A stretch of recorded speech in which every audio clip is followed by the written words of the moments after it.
discuss in the class yesterday, and you can give me all of the doubts, or like tell me about the doubts that you had regarding those questions, and we can discuss them later. For today, we have some new passages, and I would like to discuss these with you. Yeah, so I've updated the passages on our Ignite India app. You can go and check it out. Yeah, And so you the can file is, sir, the file is named the same. the file name is the same as passages. What you say? What you say? Passages RC3, it is called. Yes. Yes. So guys, please download that particular assignment, and I'll put here the PDF of the same.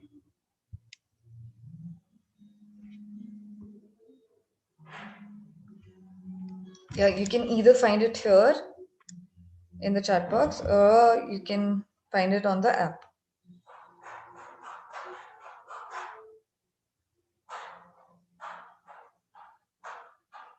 What is this behavior?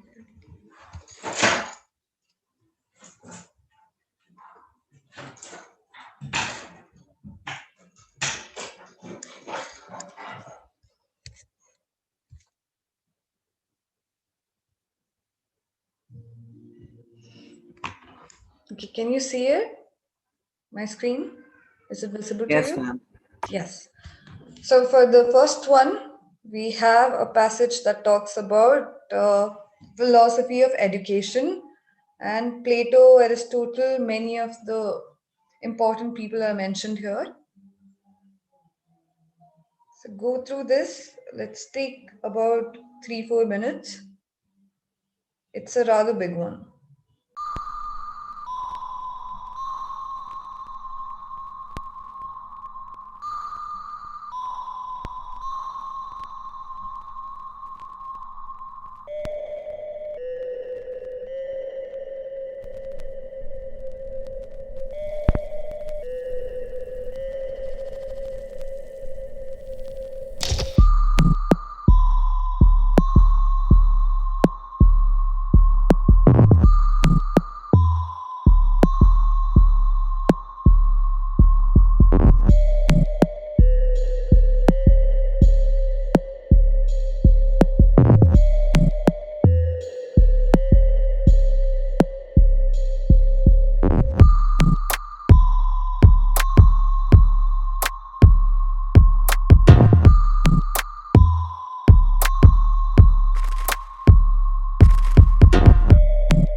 Should I scroll down?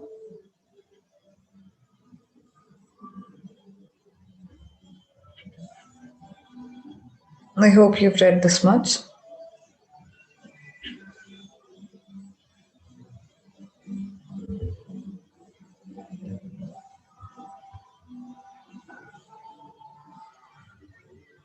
Okay.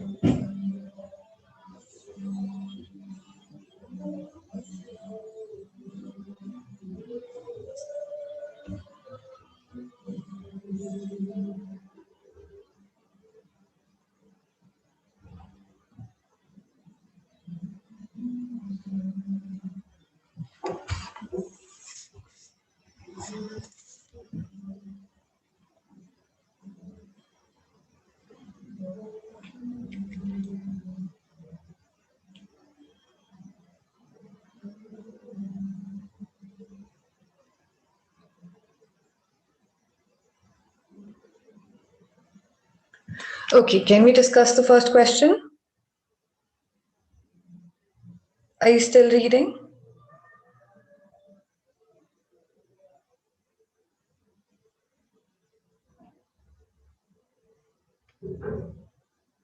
Students, are you in the class or not?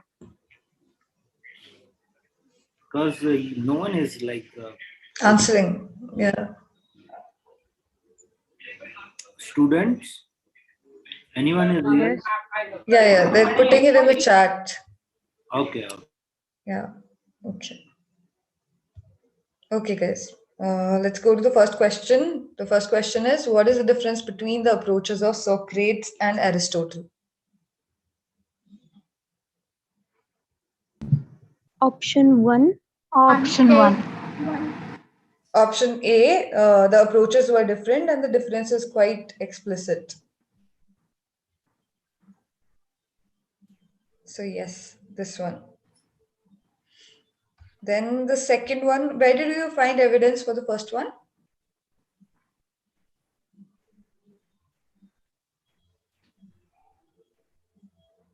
Fourth paragraph. When Aristotle here.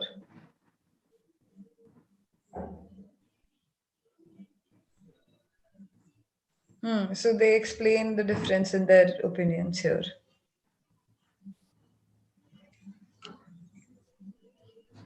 All right.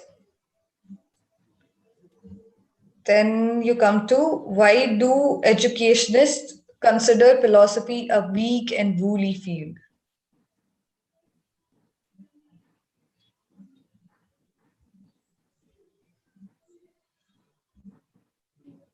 Why do you think this is?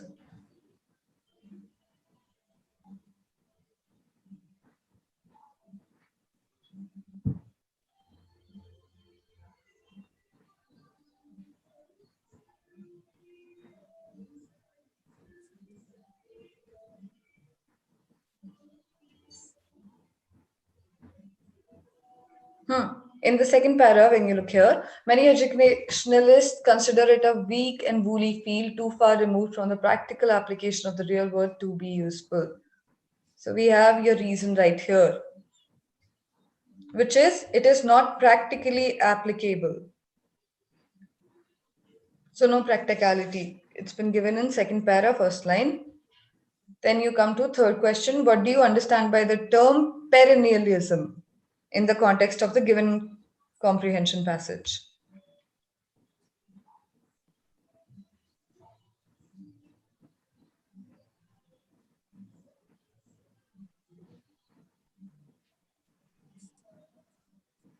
What is perennial?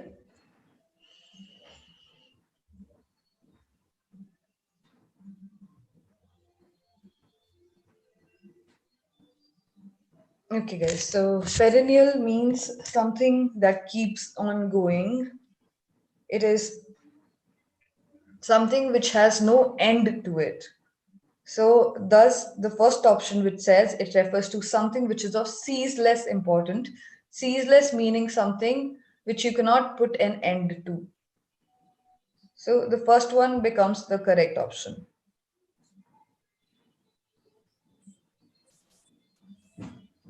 Then you come to question number 4. Were Plato's beliefs about education democratic? Were they?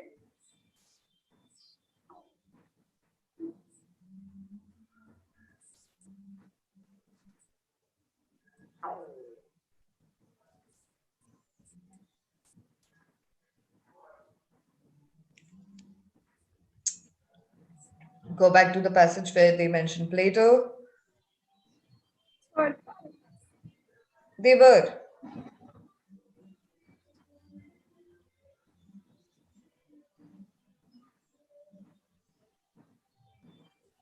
Okay, although his proposed system of selective public education for an educated minority of population does not really follow a democratic model. It advocates extreme methods, different, holistic.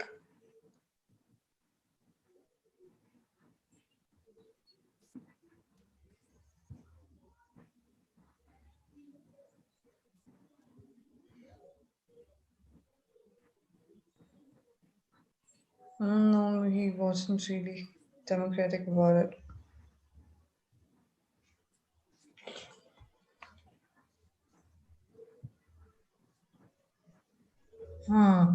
So I think the approach that he was looking at wasn't democratic, even though like he believes that education should be holistic, including facts, skills, physical discipline, music, and art.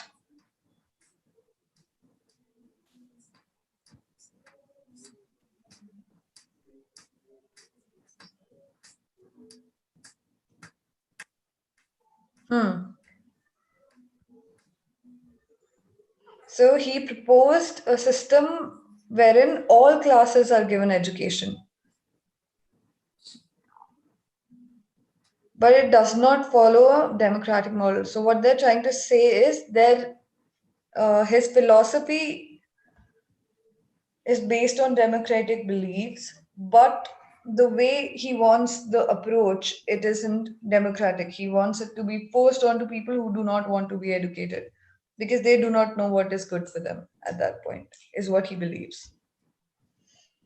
So I think first one is negated. Second one, there is nothing we have to negate or suggest. He believed that only a select few are meant to attend school. He didn't say that. He said that uh, everybody should be attending schools, like because people aren't equally intelligent in all classes, so anybody can be intelligent.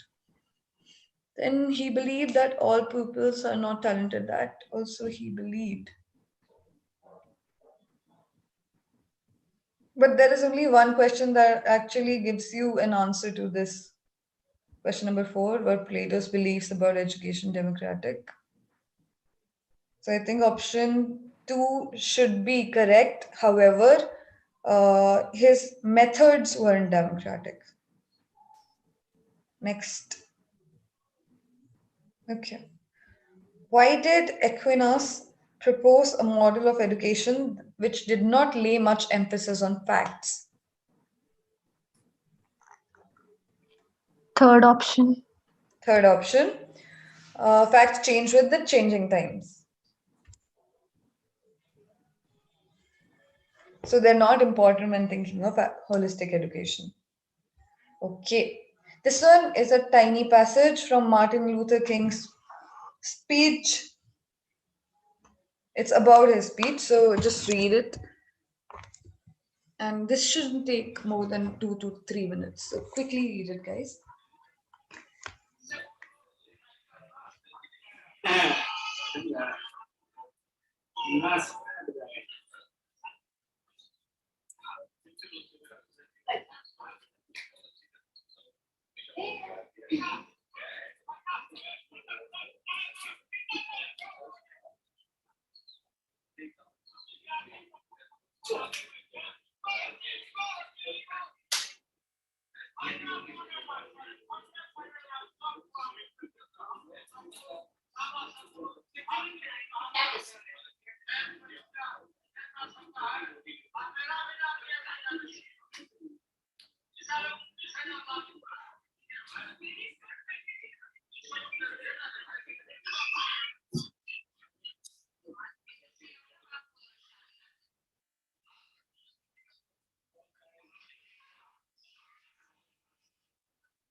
Someone's mic is on, I think.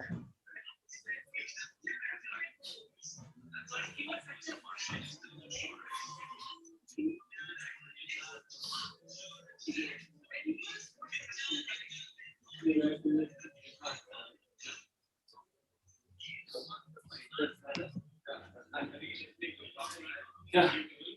Garu sir. Garu sir. Garu sir, are you there? Yeah, I'm here only. Sir, your mic is on. It's Okay. creating a little disturbance. Okay, thank you, sir.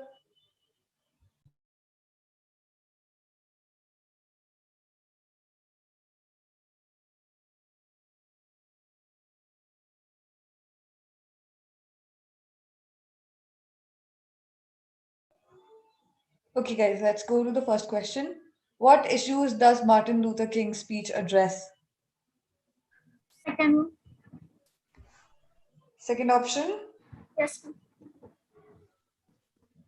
end to racism and civil and economic rights. Then, what pushes King to speak? I have a dream. Put the chat on the side. Yeah, second option is correct, Yashashri. Okay, what pushes King to speak? I have a dream? Question mark. First one. Huh? First one. First one. For second one, isn't it Mahalia Jackson? Isn't it? Yeah, yeah. Theme I have a dream prompted by Mahalia Jackson's cry. Tell them about the dream, Martin. Right? So it should be this one. Option 2. He's prompted by Mahalia Jackson. Then come to from the last paragraph, give one word for to leave.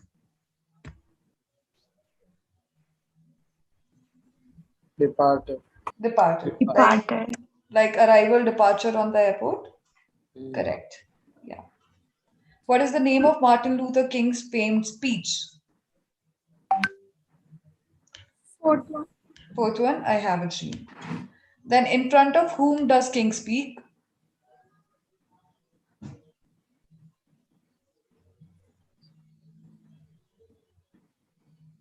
See, don't say the last one, it's offensive. Okay. Who were the people he was speaking in front of?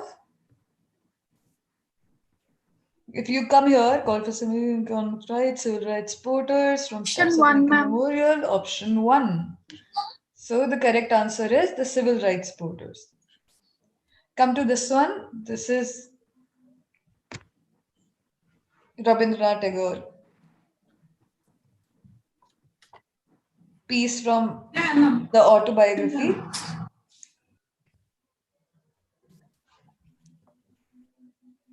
Unmuted. You can go through it for the next 2 minutes, then let's discuss.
So in this passage, he's talking about the time that he was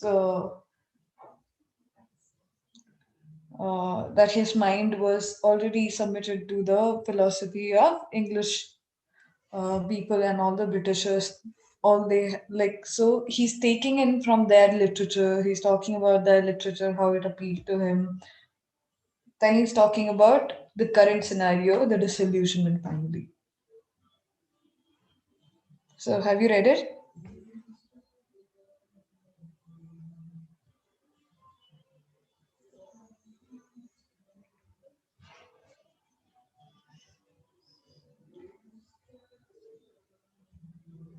Okay. So let's go to the first question now. Or do you need some more time? Tell me, babe. Like, tell me, students. Sorry, my bad.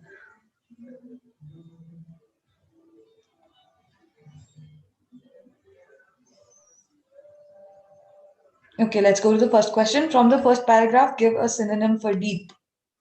First para, deep. Where do you find deep? Perspective. Vast, stretch. Profound. Profound. Where is profound? Today. Last line. Profound tragedy. Yes. So the correct option is option 2, profound. Then you have what helped the Indians to conceive of a notion of Englishmen. Here, what is it that he's focusing on?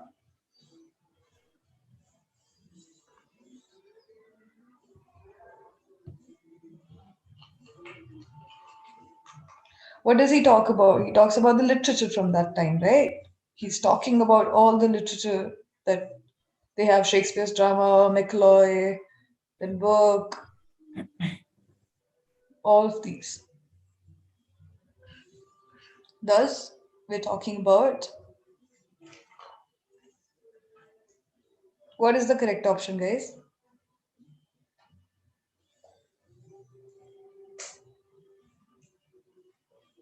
Second option, the literature. Now, who could read and gain from English literature?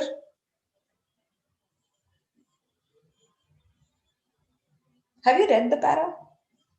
Option 2, Yashashri says. Okay. All the Indians. No, for this one, for question number 3, who could read and gain from English literature? It should be only the educated Indians could understand literature.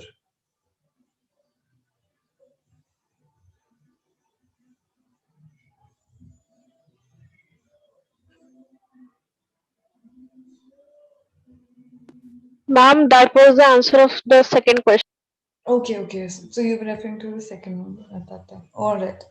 For this one, the correct answer is the educated Indians for question number 3. Then we go to question number 4. From the third paragraph, give an antonym for victorious.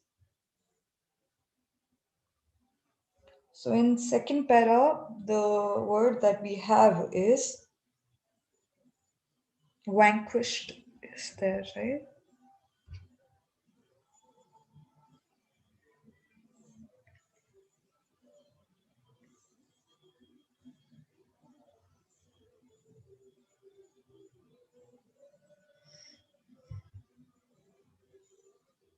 Where is vanquished?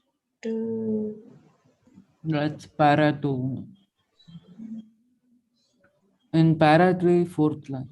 Para 3. This one. Yeah. Vanquished is the correct word. Freedom, pave the path of freedom for the vanquished.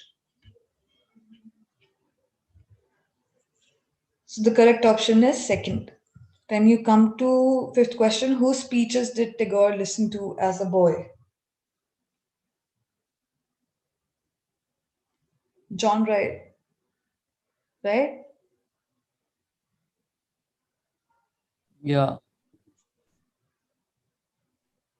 Para 4, fourth line. Para 4, fourth line. Speeches of John Wright here. Both in and outside Europe. Come to passage 4. So like this passage, there were very direct answers. Like yesterday we did passage where you have to interpret things. Today we're doing direct reference to the context passages. Okay, this one is a little big. Read this.